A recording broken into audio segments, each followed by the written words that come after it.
It's Friday, May 6, 2022, episode 178. I'm Kevin Muir. This week, Patrick is away, so it's an interview-only show, but don't worry. We have a terrific guest with Dario Perkins from TS Lombard returning. Dario talks about why central banks are not as powerful as they want to believe, what the risks are for the markets in the coming months, and how to position for the upcoming secular changes. He gives a fantastic Don Coxe Page 16 on the way to page 1 call, and then he finishes with a little update on the AC Milan saga. Oh, and by the way, the man with the gold BMW has another great story for us. So let's roll the interview. It's our great pleasure to welcome back to the show one of the funnier guys that I've spoken to in terms of macro strategists, Dario Perkins, the Managing Director of Global Macro at TS Lombard. Thank you for coming back. Hi there. Good to be back on the show. Yeah, it is good. It is funny. I was just going through your Twitter feed and I was looking at your comments that you did about the Powell, and then you were comparing it to the Bank of England, and it made me laugh because you said that at least Powell doesn't sound like an asshole. It's true. You know, that Fed press conference where he started off by talking directly to the public, and he actually came across as quite a good guy, I thought. But when Andrew Bailey does it for the Bank of England, he does just look like an arsehole. I mean, he's basically saying to people, you must not ask for a wage rise. I know you're getting massively squeezed by the biggest squeeze since the 1940s, but do not ask for a pay rise. And then, you know, that's the first interview he does. So the second interview he does, where he wants to say the same thing again, they've gone and looked at what his salary is. And so they say to him, well, hang on, you're earning £300,000 a year. Who are you to tell people who are on minimum wage not to ask for a pay rise? So, you know, every time he talks, he just makes these terrible errors where he just comes across as a complete arsehole. And so I think that's definitely an advantage that Powell has. Now, let's just actually start, if we could, jumping into the Powell press conference, because it was definitely interesting in that the market initially took it very dovishly. We had a situation where the front end rallied even more dramatically. The stock market exploded higher. And it was all, to me, on that language when he said that he took 75 basis points off the table. Yet I go back and I look at what he started with. And what you said, how he started with the reminder that they are not going to let inflation get out of control. And it seemed to me that he was giving a message that the market wasn't listening to. And he was actually much more hawkish than the market interpreted at first. And I think that's what happened the next day when we got to move back down. Do you think the market was just a little blind at first and a little overly hawked up in terms of the front end? How do you interpret the moves of the last couple of days? I didn't think anything about that press conference was dovish. I mean, you know, right from the start to the end, it was this constant, you know, it was almost a kind of, we'll do whatever it takes. It was this kind of, you know, Draghi-esque, you know, trying to restore credibility on inflation. And I just didn't find it dovish in any sense of the word. And so to see the way the equity market was reacting, and I was watching it on CNBC, and some of the chat on CNBC was just nonsense. You know, it really struck me that there's been this massive misinterpretation of what he said. And you know, as you say, there's too much focus on that 75, because he basically, you know, pre-announced 50 basis points for the next couple of meetings. As far as I can see, that was the bigger news. And the bit that I found most interesting about the whole press conference was how he intended to generate a soft landing, because it just seemed, you know, there's no historical example of any central bank doing that. You know, he basically said, you know, we've been hit by a lot of bad luck over the last few years, all of these inflation shocks. We had global pandemics, we had lockdowns, we had massive fiscal and monetary stimulus. Now we've got a war. You know, our job is to look through all of that and say, what is the economy going to look like coming out of this? And, you know, our focus right now is this kind of underlying imbalance between demand and supply in the labor market. And so he said that the way they would get a soft landing is to basically take out some of the heat in labor demand. So get job openings down, get job vacancies down.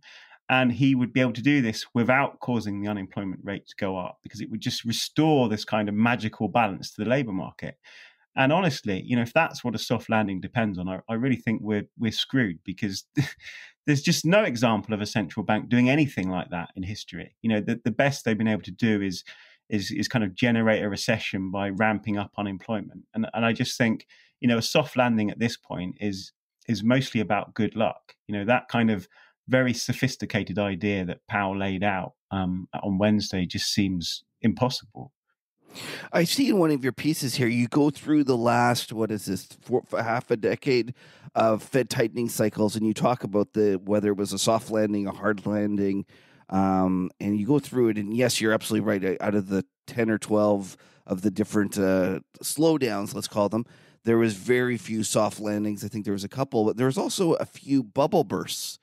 And I wonder if you think that when you're trying to envision what will happen this cycle, what do you think is the most likely category that you're going to put this tightening cycle into? A hard landing, a bubble burst, a soft landing with some mild market turbulence? What will it look like when you're making this table for the next cycle? I think it's all about where inflation settles. After all of these shocks that Powell was talking about, it's all about where inflation settles. And if inflation comes down, miraculously to 2%, I think that would be amazing. That would be an amazing outcome given what we've been through. I just don't think that's particularly likely.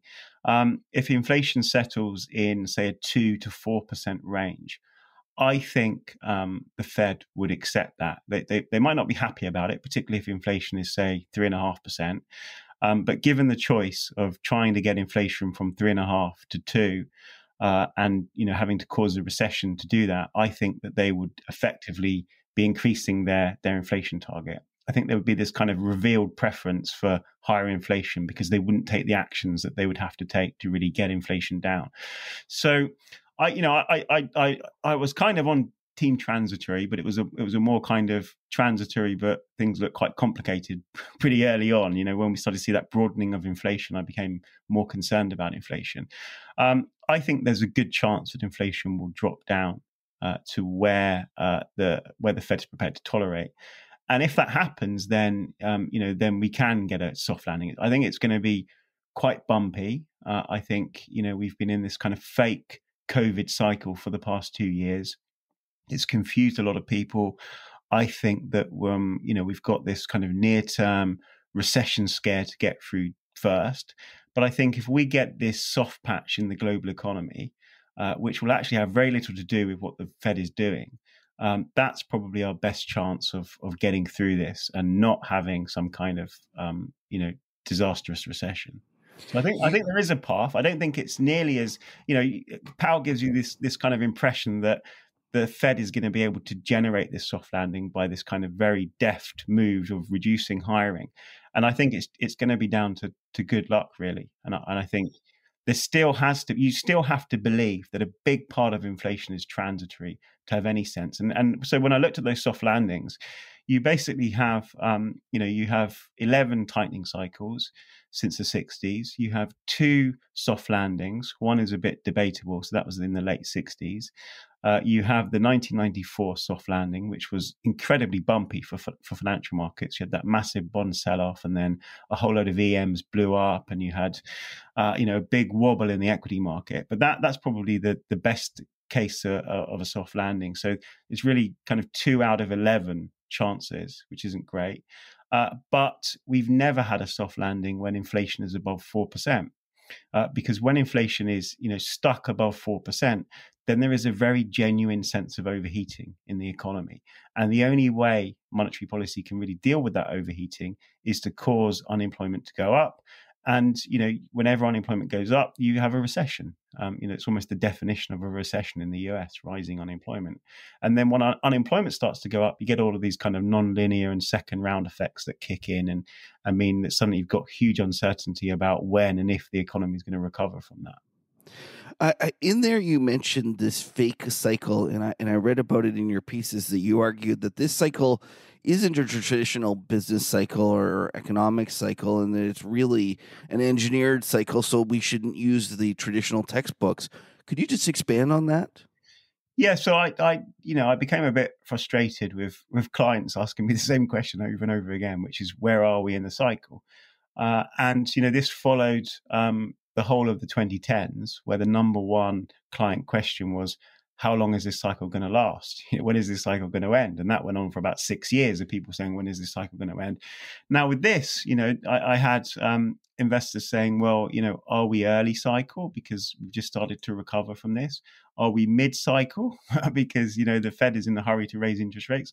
Or are we late cycle because we've already got inflation? And my answer was always, well, this isn't a business cycle. Nothing about this is a normal economy. We basically shut down the economy during COVID. We reopened it. So it was like a fake recession. It wasn't a genuine recession. Policy did everything it could and was very effective in actually preventing a real recession. So, we had these weird things like housing markets going through the roof and bankruptcies declining during what was supposed to be a recession. In no sense was that a normal recession. And then we had, people celebrating the fastest recovery in history when it wasn't really a recovery. We were just turning on the economy again. And so nothing about that made any sense. And my worry was that people were too quick to extrapolate the recovery into this kind of very strong secular inflation late cycle narrative.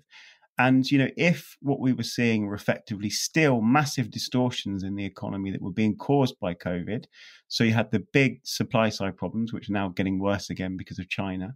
You had this big shift in the way people were spending money. Everyone was basically sitting at home, buying stuff off the internet, and that was putting enormous pressure onto global supply chains and causing huge demand for goods. And suddenly you had goods prices breaking out of a kind of 40-year secular downtrend. There just seemed to be an awful lot of extrapolation that this was some kind of massively different new regime for the macroeconomy.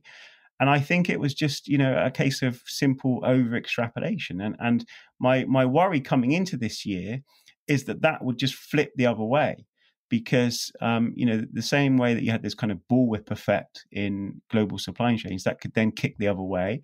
Consumers could suddenly rebalance rotate back into services. So, all that money that we were saving on commuting, we'd suddenly have to start spending on commuting again. So we'd have to stop buying all these goods off the internet. And, market narratives are very heavily dependent on what happens in the global industrial production cycle. So if you look at long-term inflation expectations, bond yields, all of this stuff moves to the tune of the global IP cycle. And, that Minneapolis Fed data that you get on the kind of asymmetry in inflation risks. So what is the chance of inflation being above 3% in 5 years' time versus below 1%? You plot that balance between those different kind of long-term inflation risks, and that also moves to the tune of the global IP cycle. And we saw this during the 2010s. So you have these mini cycles that were reflecting policy in China, where suddenly you had a reflation cycle and then a deflation and then a reflation, reflecting these kind of very short-term moves in Chinese policy. I was sure that this could just flip the other way and we could get this kind of recession scare and this idea that the economy was just overheating and spiraling into some kind of 1970s inflation problem could just evaporate. I still think there's a good chance of that over the next few months because we've now got these problems all over the world. So, okay, so let's talk about that because you've been writing about that. You think that the next thing will be a growth scare. And why don't you walk us through what you expect that to look like and what would be the kind of knock-on effects in terms of what different parts of the market how they will react to that? Yeah, so China, you have a growth model which is basically broken, a massive slump in the domestic property sector. So far that hasn't been feeding through into the rest of the global economy, but there's always this lag. Everyone plots that chart of Chinese credit versus global PMIs, and there's always that lag of about 8 to 10 months. So we're now at the point where we should start to feel that the kind of draft from that slowdown. You're now overlaying that with massive lockdowns in China. So Chinese economic activity has just totally collapsed over the last 2 months. So you get this very big growth problem in China. Europe is a complete mess. You can say, well, we've got the same kind of inflation problem as the US, but we don't because we've imported all of our inflation. So what we're getting is this massive squeeze on real incomes. So if you look at euro area wages, I mean, they're basically growing at 1% year on year. And yet inflation is suddenly at 8% and could be headed to 10%. So there's this massive imported squeeze on European consumers. And I think the European data over the next 2 months is just going to be horrendous. So we're going to get this kind of recession scare in China, recession scare in Europe. And then the US, I think the US is in a much better position. But, there's been a very rapid tightening in financial conditions that's come from this complete reassessment of where interest rates are going. And we know that will hit the most cyclical parts of the economy hardest. So housing transactions starts to come under pressure. Demand for durable goods starts to come under pressure. So you've got all those kind of big three regions of the world that are suddenly facing, a very significant slowdown. Now, I don't want to be too bearish about all of this because I don't think this is a recession. I don't think that this fake cycle is coming to an end.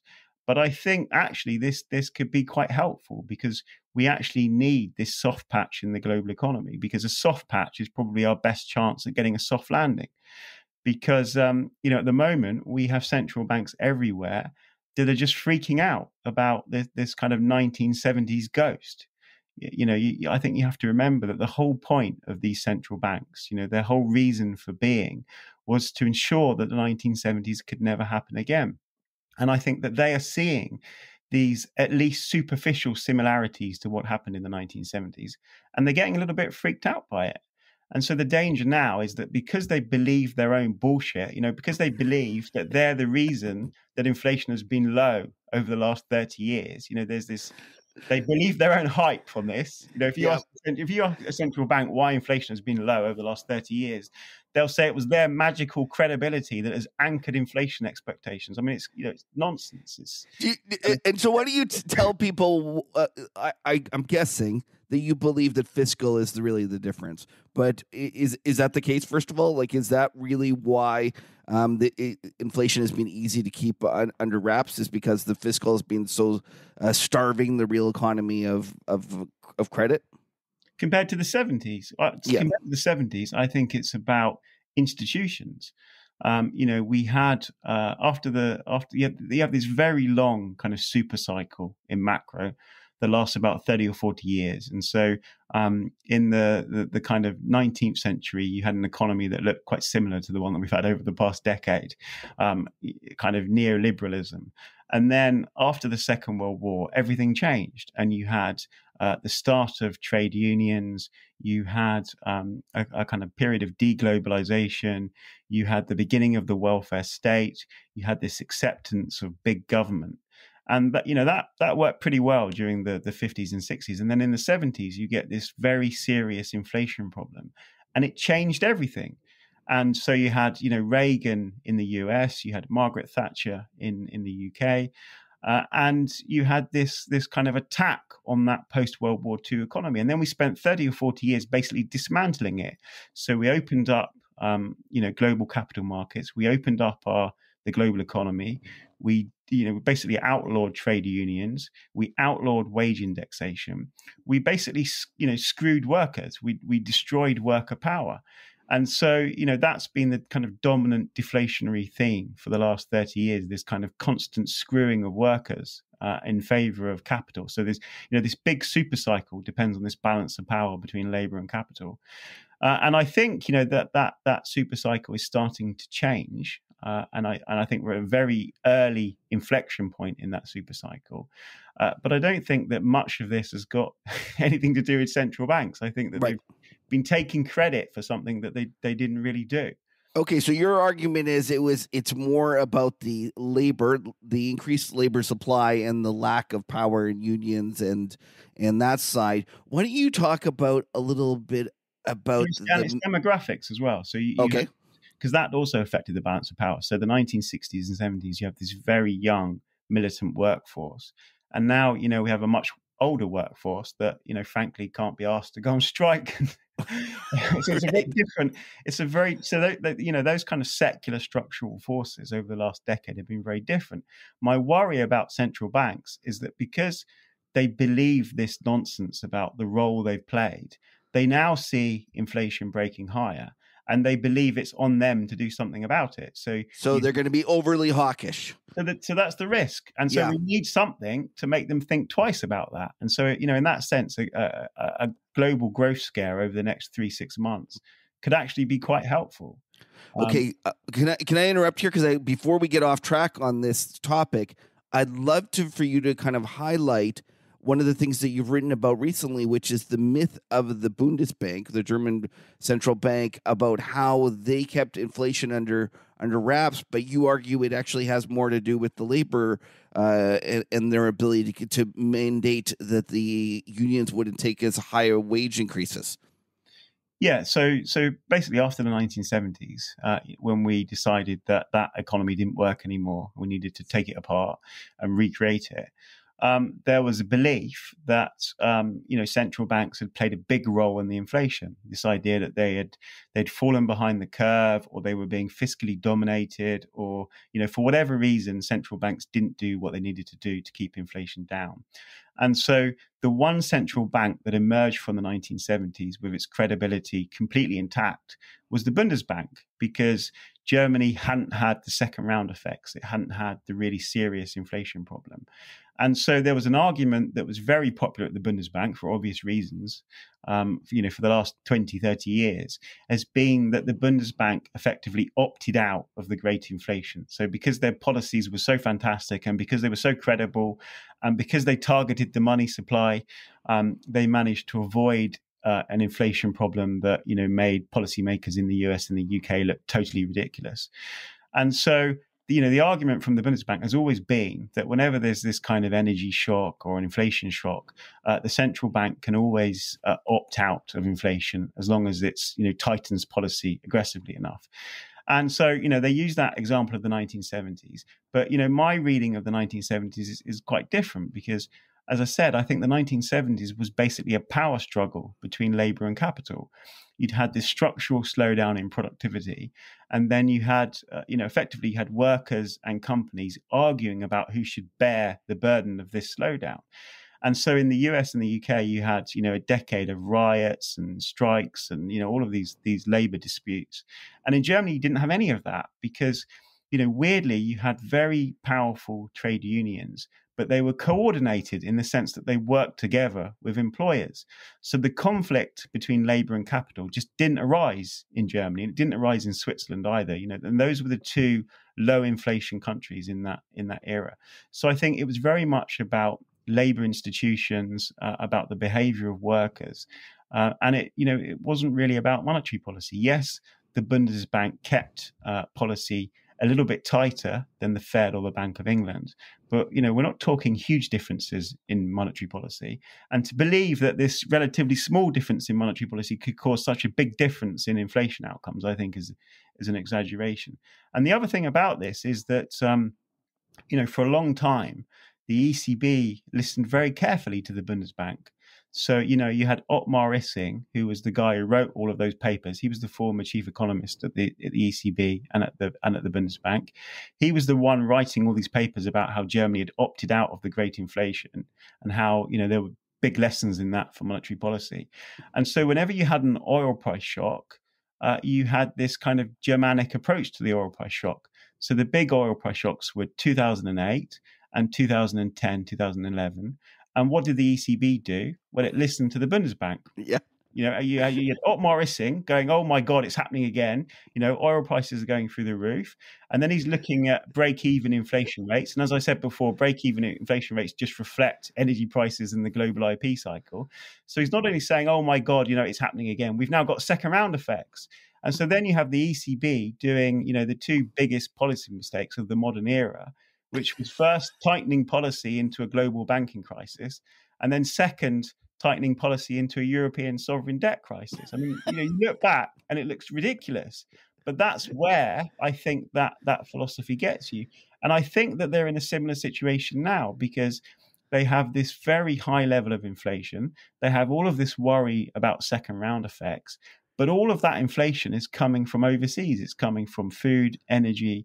It's coming from imported goods. You can say there's been this massive boom in US demand for goods over the last couple of years, but there hasn't been a massive demand. There hasn't been a massive boom in European demand for goods. It's probably below where it would have been before the pandemic. So, we're basically paying US prices for a lot of stuff. And the demand in this part of the world just doesn't justify those prices. And so instead, we're being squeezed by this. And so if the ECB wants to, intensify that squeeze by raising interest rates into it, then, I worry that they're making the same mistakes that Trichet made. And, Trichet's biggest error as president of the ECB was that he was just excessively deferential to the Bundesbank. He had this kind of fondness for the Bundesbank, and he listened much too closely to what the Germans were telling him to do. Now, but having said that, if we look at the recent decision by the Bank of England, they surprised markets by not being as hawkish as expected, and had what they said that they're going to have 10% inflation and no growth, and the pound sold off. Like, they're kind of screwed either way they choose, are they not? Those expectations came from them. So, they've been leading markets on this kind of weird whipsaw over the last 6 months. Right. I think they genuinely don't know what to do. So, because they are obsessed with their own credibility, and they're obsessed with rerunning the 1970s, they feel that they must be really, really hawkish. And so, as we said at the start, Bailey tends to sound like an arsehole every time he goes on TV and warns people not to ask for a pay rise. But they can't raise interest rates aggressively because this is not, we don't have the same trends as the US. There's no domestic overheating. There's no strong demand. If there's an imbalance in the labor market, it's probably being caused by Brexit. It's not being caused by, massive demand for workers. So in a very different situation. But as you say, that the risk here is that you have this kind of reverse currency war, because you have a very hawkish Fed. And so, interest rate differentials between the US and everywhere else are suddenly widening. This pressure is most acute in Japan, where they have the yield control. But it's also now appearing in Europe, where, the euro could be about to, dive lower unless the ECB sticks to this ridiculous idea that they're going to raise interest rates several times over the next few months into a recession. And the Bank of England is in a very similar situation. The economy doesn't really justify higher interest rates, but the currency is adding to the imported price pressures. So you have this idea that maybe the central banks should do what the Bundesbank did and try to insulate consumers by becoming more hawkish and talking up the currency, or at least preventing the currency to go down. But I don't think they could do that. I think they just have to live with a weaker currency because, yes, that's going to make the squeeze on consumers worse. But raising interest rates has a whole bunch of other effects where it generates a much broader squeeze on the economy because you're tightening lending conditions, and you're exerting an extra squeeze. So as you said, whatever they do, they're kind of screwed. But I think the better of those two outcomes is to sound hawkish, but not to follow through with these kind of rapid rate hikes. I can't help but think when you talk about the reverse currency war, to John Connolly's, who was Nixon's Treasury Secretary, which said, it's our dollar, but you're a problem. It's almost the reverse. Back then, they were letting the dollar go. In this case, they actually, I have to think the Federal Reserve and the U.S. government is welcoming a higher dollar because it's in essence taking inflation and exporting it around the world. Yeah, and that's always been the approach. The kind of our currency, your problem has been the title of many sell-side note over the last few years. I would say that they have to be a bit careful here because, from a kind of economics 101, that probably does appeal to the Fed. So, raise interest rates, get the dollar higher, get import prices down, push some of this inflation into the rest of the world. But the problem with the dollar is that it doesn't behave like textbooks. Instead, every time the dollar goes up, it doesn't rebalance the global economy. It makes existing imbalances worse. And the reason for that is that, the dollar doesn't work like a normal currency because everybody invoices in dollars. So global trade is mostly invoiced in US dollars. Everybody borrows in dollars. So you get these effects on balance sheets that just don't appear in textbooks. So, the dollar goes up, world trade typically goes down because there's a contraction in overall trade activity. A textbook wouldn't say that's what happens, but that is what happens. We have very good data on this now, and there's a very clear kind of deflationary effect on global trade. And then you have the impact on non-US dollar balance sheets. Every time the dollar goes up, you get this massive squeeze in cross-border lending. You get a kind of risk-off moment in global financial markets. The overall kind of availability of euro dollars goes down, and then you get this effect on global value chains because they're also financed using dollars, and so as those conditions deteriorate, you get these pressures on global supply chains, and you get effects on asset prices, even beyond this. So there's a very good paper by the BIS just a few months ago arguing that one of the reasons that house prices are so closely synchronized across countries is the role of the dollar. And so, when the dollar is weak, you get this improvement in big banks' balance sheets that then allows them to lend more to their domestic economy. So you get housing bubbles effectively. But when the dollar starts to tighten, all of that reverses. So that, I think you have to be quite careful if you're a US policy maker in wishing for a stronger dollar because, we're already at kind of multi-decade highs in the dollar. If it keeps going up, I think it's going to become a problem for everyone. Do you think they realize that, and do you think they care? I think they have a better understanding of this than they did a few years ago. Let's put it that way. So, when I remember one of Yellen's first speeches about inflation. It was like 30 pages long. It was all about the Phillips curve, and there was maybe 2 sentences on the dollar. And the big theme of the pre-COVID economy was this massive policy divergence between the US and the rest of the world. I mean, you look at OECD interest rates versus the Fed. That period where the Fed broke out from the rest of the world and hiked interest rates while the rest of the world was doing QE, that was really unusual. And it meant we had this kind of severe tightness in global credit. The global euro dollar system basically just stopped lending. And so every time the dollar went up, you had this big squeeze and these big risk-off moments in global markets. And you would hope that the Fed Fed officials have come to understand this. And certainly, I think during Yellen's tenure at the Fed, you could see that she was becoming more aware of the kind of impact from US policy to the rest of the world, but also the blowback from the rest of the world to the US. So I hope that they do understand it. Do you think that that's part of the reason that Powell took 75 basis points off the table? To me, it just feels like the 75. The market, as usual, was just talking itself into a hawkish frenzy. And they just don't want to go that fast is how I interpret it. But maybe it was also they're worried about the tightening conditions on the rest of the world too quickly. I think so, but I think 75 would suggest a slight urgency, which maybe he didn't want to bring across. I mean, I made a joke about this a few months ago on Twitter when I was talking about the dovish monster hike. And the idea was that, remember this? I said that the Fed should just raise interest rates 250 basis points in one go and say, that's it, we're done. Interest rates are at neutral. It would be this kind of massive hawkish shock, but it would also, highlight what they were trying to do. Because they could say, well, we're now back at neutral, and we now need to wait.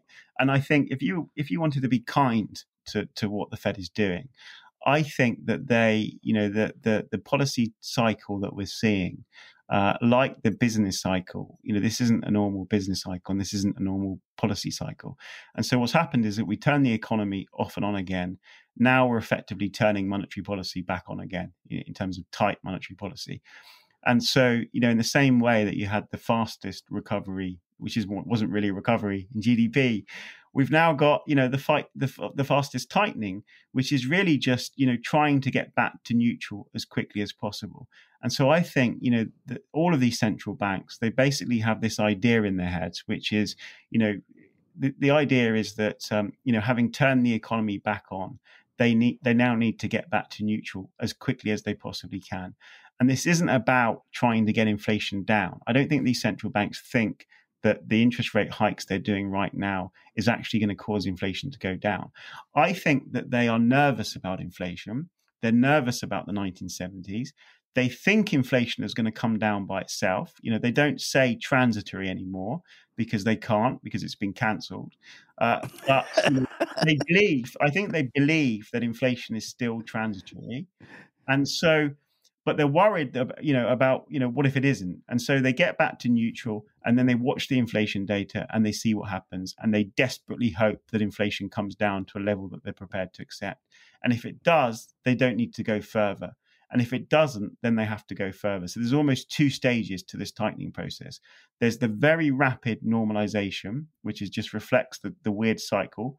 And then there's this question of how much above neutral will they need to go if inflation doesn't come down? And so the big question is, where does inflation settle? So that's a great way of putting it. And one of the things that you've written about recently that also I have found fascinating is the terminal rate. And for the longest time, I was just shocked at how low the market kept the terminal rate. But recently, it's been moving up. I'd love to hear your thoughts about what was happening and where you think it'll be and how it's changed over the last 3 months. I don't think there's a mystery. I think that weirdly, bond yields just seem to reflect, central banks' ideas of where interest rates are going. So, we had this big period where yields weren't going up, and people were, really confused about that. Why weren't interest rates going up? Because inflation was here. And it wasn't going up because central banks were very dovish and they were talking about, not raising interest rates yet. Now we're in a period where central banks are very hawkish and they want interest rates to go up, and interest rates are going up. And so, for all the criticism of MMT over the past few years, one of the things they seem to have got right is that, bond yields basically go where central banks want them to go. And so I think the terminal rate is really a question of, where does from a bond market perspective, it's where does the Fed think interest rates are going to end up? And so I think they've been trying to guide that policy rate higher over the past 6 months. Clearly, that's what they've been doing. My sense is that people have been too pessimistic about that terminal rate. So, the idea that we're stuck in secular stagnation and that secular stagnation has got a lot worse during COVID. I mean, I keep seeing, people talking about how the neutral interest rate has surely gone down over the past 2 years. And I don't think that's right. I think that the policy response, particularly on the fiscal side, was so effective and so powerful that it stopped the equilibrium interest rate going down. And actually, I think there are good reasons to think that the equilibrium interest rate starts to go higher over the next decade. So I'm very much in your camp of, people have been too pessimistic on the terminal rate, and actually the terminal rate is probably going to drift higher over the next decade. And so, I think, could I just quote you? I see your Twitter feed here, and I think it's a great kind of quote in terms of explaining your idea. You say an extremely large but essentially one-off U.S. fiscal stimulus changed everything forever, permanently ending secular stagnation and even allowing the ECB to escape its lower bound. Something, is that what, was that the end? Was that the change? Was that a 1982 moment where, in 1982, we got the disinflation that was the next 40 years, or the theme for the next 40 years? Was that one-off large fiscal stimulus the start of a move the other way? No, so that's the bit I think that people are over extrapolating. So okay, I don't believe that this, I think that fiscal stimulus prevented that secular stagnation from becoming worse. So if we'd had a proper balance sheet recession over the last 2 years, then the equilibrium rate would have gone even lower. I think that so fiscal policy, that very large fiscal policy in the US, hasn't created this kind of secular reflation story on its own, but it prevented it from getting worse. I think that the secular reflation story comes from a bunch of forces that are beginning to change. So one is the kind of balance of power between worker and labor, and part of that is deglobalization. So we're starting to roll back that kind of neoliberal regime that we've had for the last 30 years. We're starting to introduce trade protection. We're starting to shrink global supply chains. We're starting to shift the balance of power back to workers. I think that we're going to have a better policy mix. So if you ask me, what's the number one reason that we had bond yields at 800-year lows during the last decade, I would say it was this insane policy mix where we had very tight fiscal policy while it was very effective, and we had very loose monetary policy while it was totally ineffective. So you almost had a policy mix that almost guaranteed you disinflation.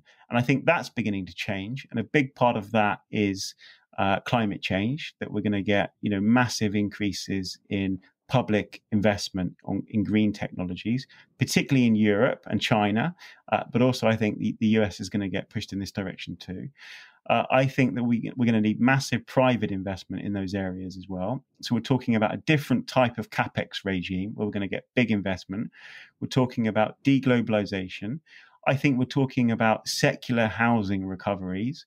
So, that maybe COVID has exaggerated what's been happening over the past couple of years. But I think that, if we can all work remotely, we basically bought in a new first-time buyer to property, because a lot of people were priced out of prime locations. If you needed to be within 45 minutes of your office for the commute, then there are only certain areas you could live in, and those areas were very expensive. Now, if we're moving to a kind of hybrid work patterns, you're opening up, parts of the housing market that weren't there before, and you're bringing in a new first-time buyer. And in the US, there's also, very favorable demographics with this bulge in the number of people that are entering their 30s, which are prime home buying. So I think you have a secular story there. You have a secular story from green technology. You have a much better policy mix, particularly in Europe, which gave us that kind of gut-wrenching austerity for a decade, which was massively unhelpful. I think all of these are forces that are going to push that terminal rate higher over the next decade. But I think they're quite gentle forces. So I think, we're going to get a lot of bumpiness. We're going to get growth scares. This fake cycle is going to remain fake for a bit longer. But I think the tendency over the next decade is going to be secular reflation. It's going to be inflation that is always kind of flirting with being a bit too high rather than being a bit too low. So different kind of drift. And I think that's going to push yields higher. So I think we're in that secular world of rising yields. I think returns in bonds are going to be absolutely horrendous over the next decade. At a minimum, even if we don't get really high inflation, we're going to get really volatile inflation, just as part of the energy transition and as a result of climate change itself. I think we're going to get very volatile inflation. And I think that we're going to have lots more episodes of transitory inflation where central banks are trying to look through some of these big cost shocks. Okay, that's a great, and I agree with a lot of those things. I'd just like to actually jump into a couple of different parts of that. First, let's start with Europe. I agree that the terrible austerity has basically been starving Europe and having them operate way below economic potential for a long time. Do you think that this move and this willingness to spend for the green technology is enough for them to change the secular economic bear market, or at least on a relative basis, that Europe has experienced since, I guess, in the last 10 years especially? Yeah, I mean, you look at Europe and there's been no net public investment for over, 12 years. I mean, it's insane. No net investment. The only investment has been kind of covering depreciation. So you've got, crumbling roads, crumbling bridges, and, the austerity years encouraged governments to cut back on the stuff that was easiest to cut back, which was green technology and infrastructure spending. And, this has had massive political consequences for Europe. And I think, very clearly you can see that political ideas are changing, that, European politicians have realized that they can't continue to do what they were doing for the previous decade. So I think we'll get new fiscal rules. I think we'll be encouraging governments to spend in those areas. And now on top of this, we have the impact of the war in Ukraine, which is forcing a lot of these governments, particularly Germany, to spend big in defense. So I think, this is a very different type of investment regime.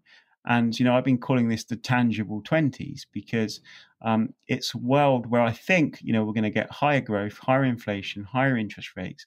But as an investor, I think you're going to want exposure to the real economy, because this is a change.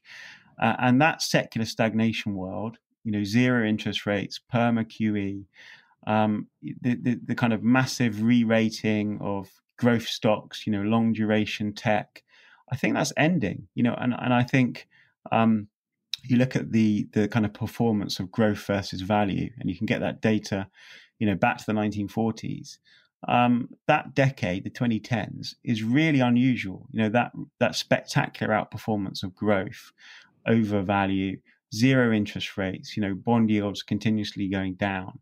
I think that world is ending. And I think this is a very different type of an investment regime. And so, stock pickers love me right now because I'm really talking their book for them.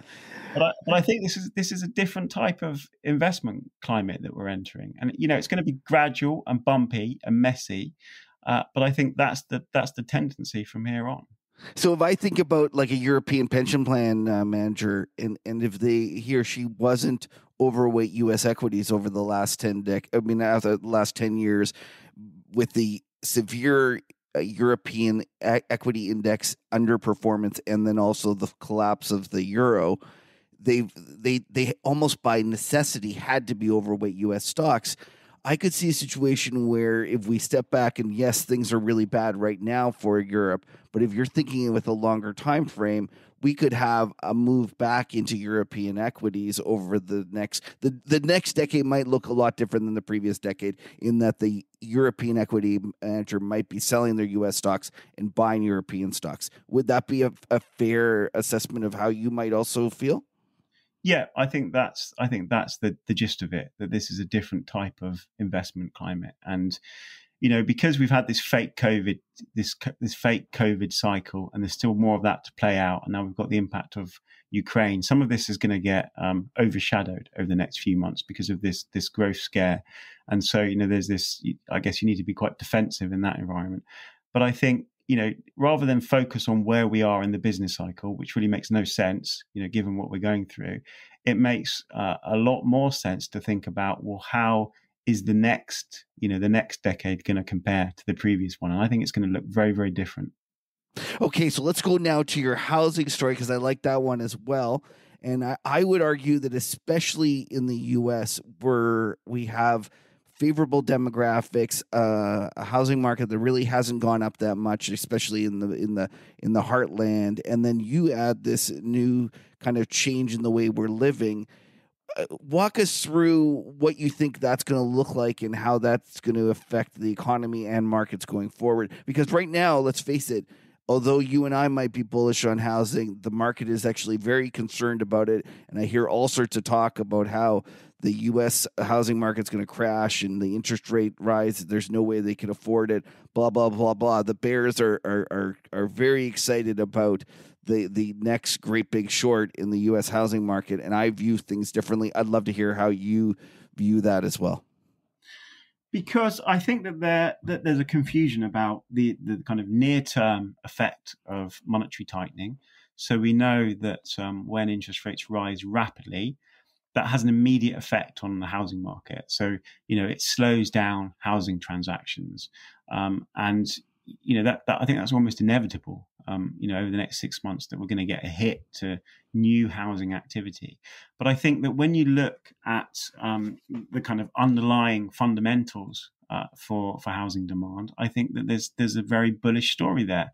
And, it comes from all those secular forces that you've been saying, but also, you look at debt servicing costs for households. I mean, they're at record lows. There is no problem because, every time interest rates go down, you get this refinancing wave. So people are then locking in lower interest rates. And so I use this data from the BIS, which compares debt servicing costs across companies and across households and across countries. And, I just don't see any problem there in the US from interest rates going up. And in fact, I think, over the next decade, we're going to see a recovery in bank lending. One of the big themes of the 2010s that added to that disinflationary impulse was this constant deleveraging of households. And I think that process is basically complete.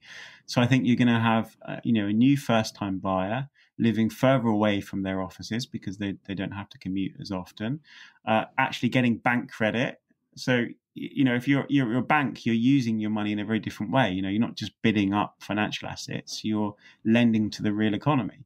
So again, this feeds into this kind of tangible 20s idea that the world is going to look quite different.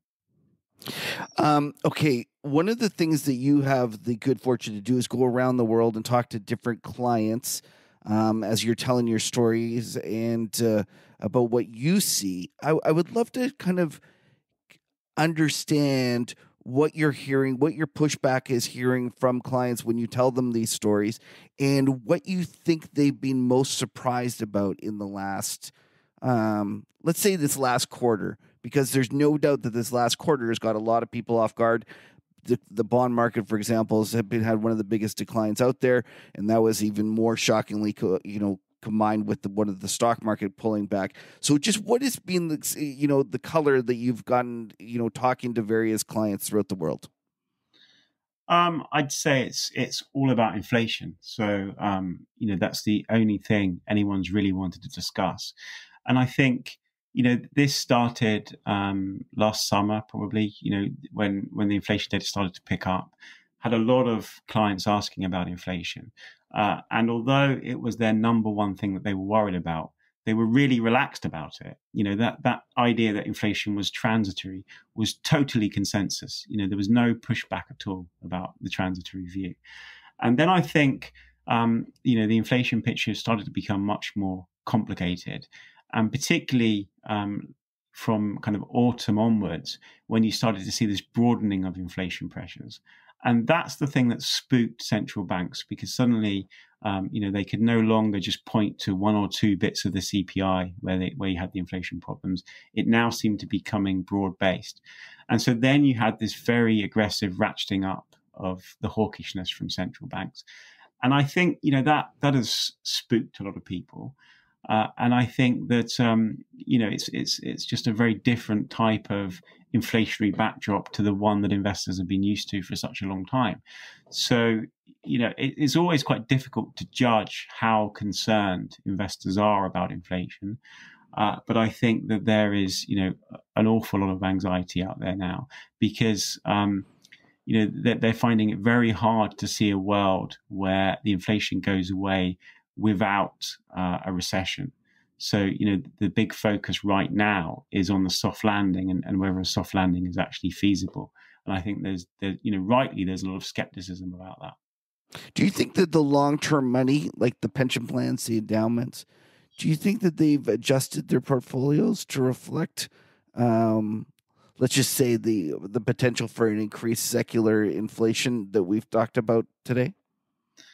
It's difficult to know whether they're actually changing their portfolios. There's a lot of this idea of the tangible 20s. I think that appeals to a lot of investors now, and so they're thinking about how their portfolios might need to look a bit different going forward. I would say that we're still at the early stages of that. So it's not as if everything has changed. It's this awareness that things might be changing and what that could mean. And, what are the types of assets that would do well in that environment? So commodities, housing, real financial assets, how do you get exposure to that? And how quickly could things change? Fair enough. Okay. So now, Dario, last time we had you on, you told the great story of the man with the golden BMW. Yeah, kind of like the James Bond of England. Yeah. And you've told us that you have another embarrassing story. You'll be known as you're gonna have you can come on as long. That's gonna be the new Dario rule. It's gonna be you can come on as long as you tell an embarrassing story. As long as I embarrass myself. Yeah. You're a true market huddler. You even volunteered this one up. I didn't even have to pry this one out of you. You volunteered this one up. So I'd love to hear your next most embarrassing story. Yeah, I volunteered it up, and then I immediately thought to myself, do I really want to tell? So, we used to write this kind of daily report, and it was, I think it was about 2,000 words, and it went to everywhere. So everybody at the bank, so this was when I was at ABN AMRO, everyone at the bank received this note. Everyone at the Bank of England received it. Everyone at the Treasury received it. That was where my wife was working at the time. All of the press received it. So it was this really popular, kind of punchy, occasionally quite jokey report that we wrote every day. And, used to put an enormous amount of thought into this. So very carefully thinking about every word, do I say continued to or ongoing, little tweaks I'd spend, a long time thinking about, and it had to be absolutely perfect. And, it always had this, it always went out as an email. So it had like 2,000 words, and then it would say Dario Perkins, analyst at the end. And, one day I wrote this report. And, it would go out, and then I would, I'd kind of, it went out at a really weird time. So it would go out about 2 a.m. UK time. And I would kind of, wake up kind of half asleep in the night and look across at my BlackBerry. Do you remember the BlackBerry? Yes, I remember them. I'm a Canadian, so we remember them very well. But when you didn't have any emails, the light would always flash green. And when you had an email, it would flash red. Right. And because this was the only email I'd ever received in the middle of the night, I would kind of wake up, look across, and it would be flashing red. And I think, oh, that's good. The report's gone. And so I put out this report. I can't even remember what it was about. And I got up in the morning, and I got on the train. It's like 5:30 in the morning, and I'm going into work, and I'm looking through the BlackBerry, reading this thing I'd written, thinking how wonderful it was. And then I got to the end, and it said, Dario Perkins, anal. Hang on, what's this? And so I thought maybe, this would just be, I was having a problem downloading the rest of it. So I kept scrolling and nothing was coming. And I thought, surely this hasn't gone out like this. So then I started to get text messages. Remember when you used to get text messages? Yeah. Get text messages from my colleagues that are just smiley faces. And I'm thinking, oh, shit, what's going on here? And so I get into the office. I immediately, there's this kind of sniggers on the trading floor. So as I walk across the trading floor, all of these traders have received this report in the morning. Sniggers and a bit of pointing. And I'm thinking, what's going on here? And then I get to my desk, I look at the email, and sure enough, it's gone out. It's got all of the words, all perfectly constructed and perfectly written by me, like poetry. And at the end, it says Dario Perkins anal. And so immediately, we're having these kind of crisis meetings. What do we do? What do we do? Do we try to read the email and draw even more attention to it, or do we just ignore it? And so we're having these emergency meetings with the production team because they put this out.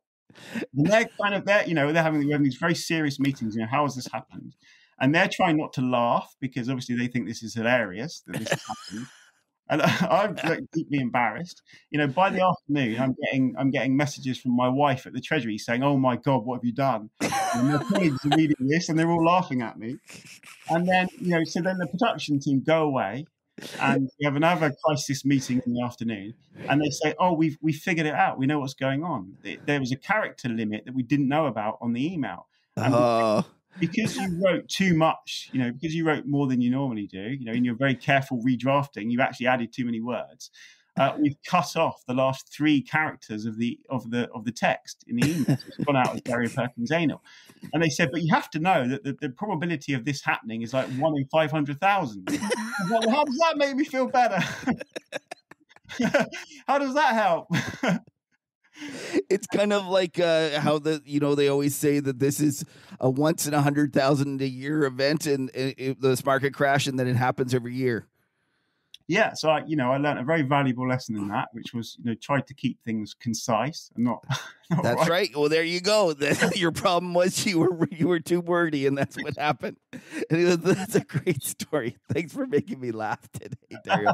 Okay, so now last time we asked you our regular 3 questions. Since you've been on, we've added 2 new ones. So I thought we would end with those 2 new questions.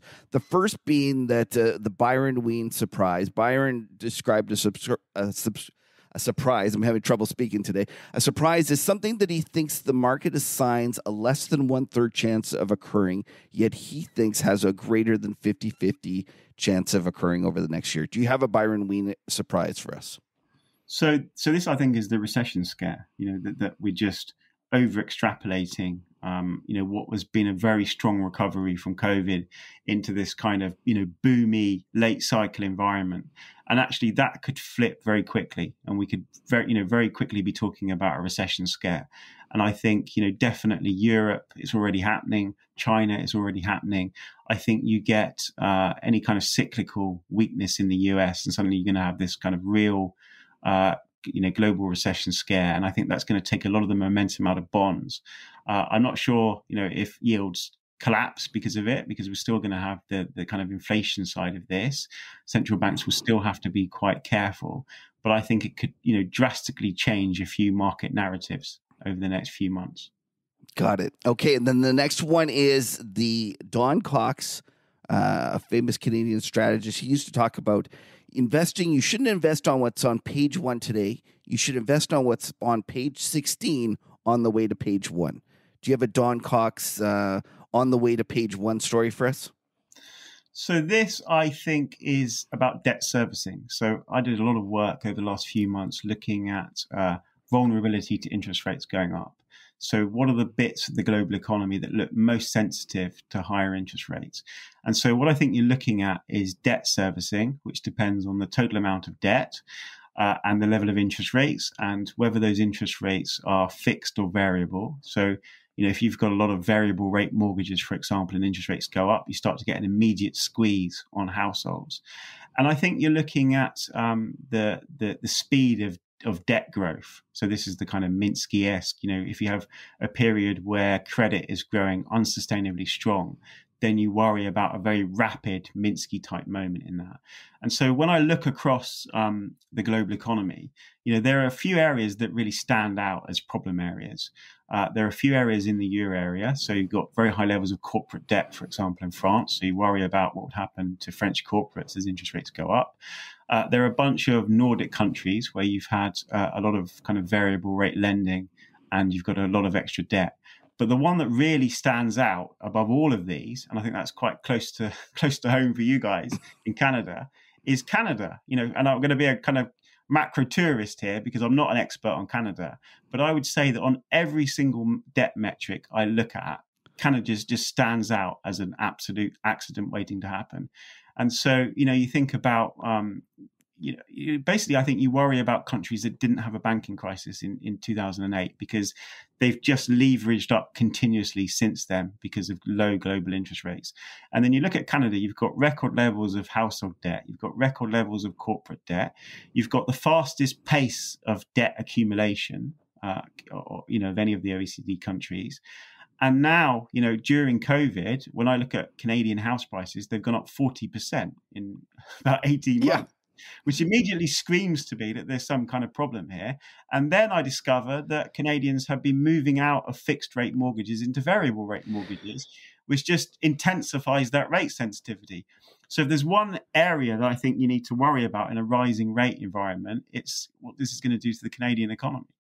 Yeah, so Dario, you stole my half-written piece that I have because I'm like you, a huge U.S. housing bull, and I was thinking about ways to hedge it and things that I would be scared about. And I've been thinking because Canada is tied at the hip to the U.S. economy, our interest rate policies are also very similar. So we have to go up with the U.S. much more so than other people, and one of the things is that you talked about how the U.S. consumer is in great shape. They delevered since the great financial crisis.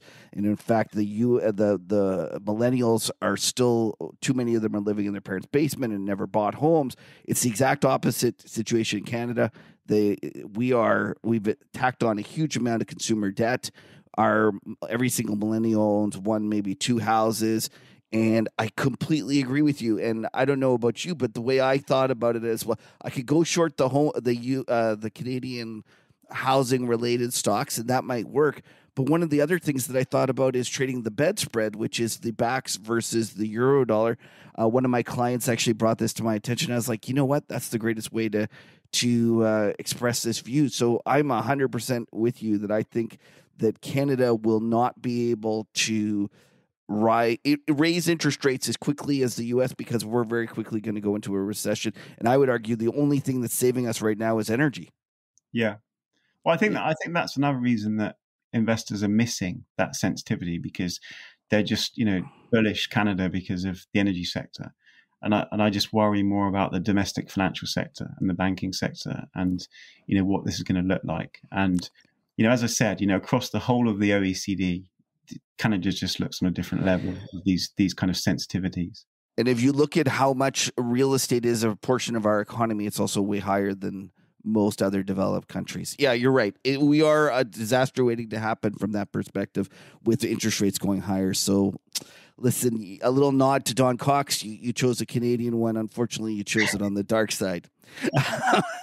But I like it. And I can't disagree. So Dario, why don't you tell people a little bit more about yourself, where people could find your information and just the whole spiel from that perspective? So I work for TS Lombard, which is a macro consultancy, independent research house based in London, but we have offices, various countries, US, for example. I do a lot of long-term thematic research, as you probably noticed from my interest in this call. You can follow me on Twitter. It's just Dario Perkins. I use Twitter quite a lot, mostly taking the piss out of central bankers, but it's all fun. What is your Twitter handle, by the way?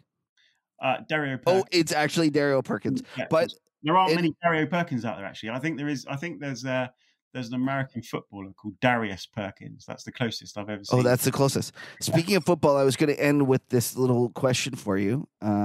You live in London, right? Am I correct? You're in London? Yeah. And can I ask what football team you support? I don't support an English team. I support AC Milan. So. Oh yeah. Sorry, you're back. Okay, but we have to talk a little bit about, if you were to support an English team, would it be Chelsea? Why would it be Chelsea? Well, I don't know. I just want to talk about Abramovich and what's going to happen. Right. What do you think? No, but my father-in-law supports Chelsea, and I'm having enormous fun at the moment because every weekend I say, "Oh, you're going to go and watch Chelsea play this weekend," and of course they're not allowed to sell tickets to matches anymore. So you're kidding? No, so they can't, because it will be revenue for Abramovich. So they have season ticket holders. I guess their ground is about 40,000. Maybe they have half that season ticket holders, but they can't sell tickets to the matches. So their stadium every week is half empty. Oh, you mean the existing season tickets are allowed to go, but they can't sell the next because 20,000. I get it. The revenue's already been received. So, if you bought a season ticket in September at the start of the season, then you can just go as normal. But they can't sell, one-off tickets to matches. So you have all these empty seats every week. And it's just kind of funny to tease my father-in-law. Now, how do you think this plays out, and who do you think wins? I watched. So I must admit, I am partial to Bloomberg TV. I watch Bloomberg TV all the time, and they have more English announcers on there than other places. So I hear a little bit more about football than, let's say, on CNBC. And so I was listening the other day, and they're talking about the different bidders and who might potentially win. I was wondering who you think might win. I really have no idea because I'm a Milan fan. We have our own situation with a takeover. So, well, why? What's happening there? So what happened was back in 2017. I think it was 2017. Do you remember? But Silvio Berlusconi. Everybody knows Silvio Berlusconi. Yeah. So he used to own Milan, and he sold the club basically under pressure from his daughter, who was just sick of this club, losing all the family's money. He sold it to this Chinese investor. And this Chinese investor, it turns out, had absolutely no money at all. So he had to borrow all of the money to buy Milan from Elliott, Elliott Investment. You're kidding. So they charged him something like a 15% interest rate. And they put this clause into the contract that said that if he missed a single payment, he would lose the entire club. So it's like the loan to own. So this Chinese guy, he borrows 500 million euros. He misses one payment of 20 million euros, and he loses the whole club to Elliott. So since then, Elliott has been running this football team. Clearly, they have no interest in football at all. They've just been gifted this club. They're now, desperately trying to sell it because, Italian football teams just lose money year after year. And they've got various kind of consortiums competing to buy Milan. At the moment, they're talking about bids of about 1.3 billion euros. So they're going to make a massive markup on this club. But at the moment, that's my focus, because as a Milan fan, I'm deeply worried about what's going to happen. Who's going to buy it? Well, we had Jay Newman from who was the famous Elliott investor that took, I guess it was one of the South American countries, to court and won the distressed debt. Didn't they freeze an Argentinian warship or something? Yeah, something. And so when Elliott took control of Milan, these were the stories I was reading on the internet. Oh shit! What are they going to do? And so it's going to be almost a triple for them. They're going to make 1.5 times their investment on this loan to own. Yeah, I mean they've lost money each year, so they've been. It's carrying negatively. Yeah, I get it. So okay, losing about 100 million euros a year because. Oh wow! Like real money. During COVID, you couldn't have fans in the stadium anyway, so they were losing lots of money. They'd inherited, this Chinese guy. So when he came in and he bought the club, he then spent an absolute fortune on a bunch of really mediocre players and put them on 5-year contracts. So Milan were seriously underperforming and spending a huge amount of money on salaries, which meant they run this massive deficit over the last few years. So some of the money will have been lost in that. But, if they sell it for what they're thinking of selling it for now, they're still going to make a huge amount of money.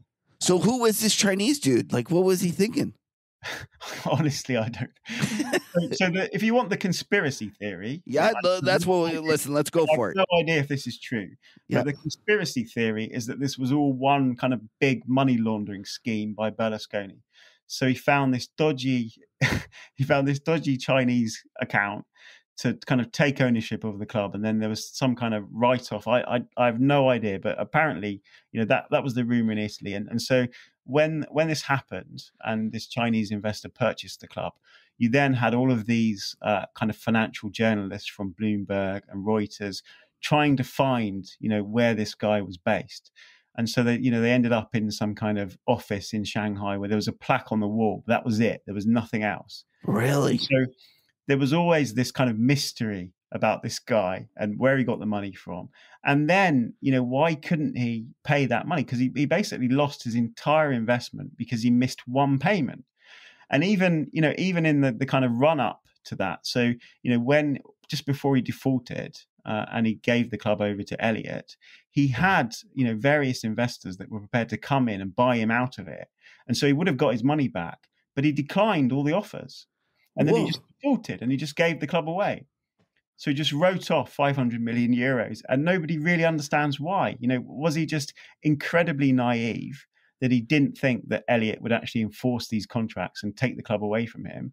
Or was there some kind of dodgy Berlusconi tax trick going on? Or some kind of money laundering? So it's a massive mystery and we've never really got to the bottom of any of this. Holy smokes, it's more exciting than actual soccer. It's more exciting than the Abramovich thing as well, because that's true. You're absolutely right. Involving Berlusconi is always. That's right. Well, anyway, thank you for a little bit of AC Milan history lesson there, and thank you very much for your macro lessons, Dario. It's always a pleasure to have you on. Truly insightful comments, and listen, I hope you have one more story, at least embarrassing story, to tell us when you come back 6 months to a year from now. I'll try to think of them. Okay. So much kind of random stuff happened to me in my career that I think that there's kind of like a part of my psychology that just tries to forget some of these things and pretend they never happened. And just revealing this today is probably going to take a bit of counseling. Well, that's what we're here for, Market Huddle, to relive all your your nightmares of your financial nightmares. There you go. Thanks again. Thank you, Dario. Lena, hop on. Hello. Just you and I today. Dario's story. I know. It's so good. Eh?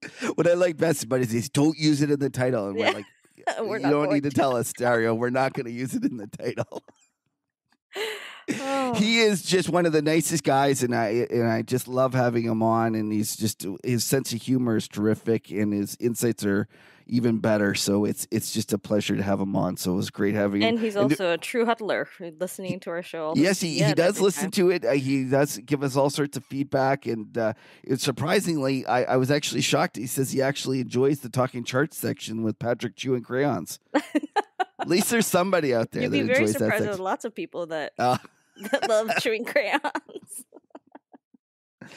All right. So first of all, let's just get one thing out of the way. I just want to remind everyone that the Piss Up is on. It is June 1st. It will be in Toronto. It will most likely be in the financial district. We're just trying to figure out where, but it is definitely happening. I've already got some people telling me that they're coming in, they're flying in, they're driving in. It's going to be exciting. Lots of people talking about coming in. We're just trying to figure out a good venue, but it's on, and I just want to remind everyone, June 1st. It'll start Wednesday. Yeah. It's a Wednesday. It'll start right after the market closes. So market closes for us, the equity folks, at 4 o'clock. We're going to go 4 o'clock down to the bar. At 4:15, the beers will be flowing. So if you're at all interested in coming, we have a lot of pints that we have, Patrick and I have accumulated.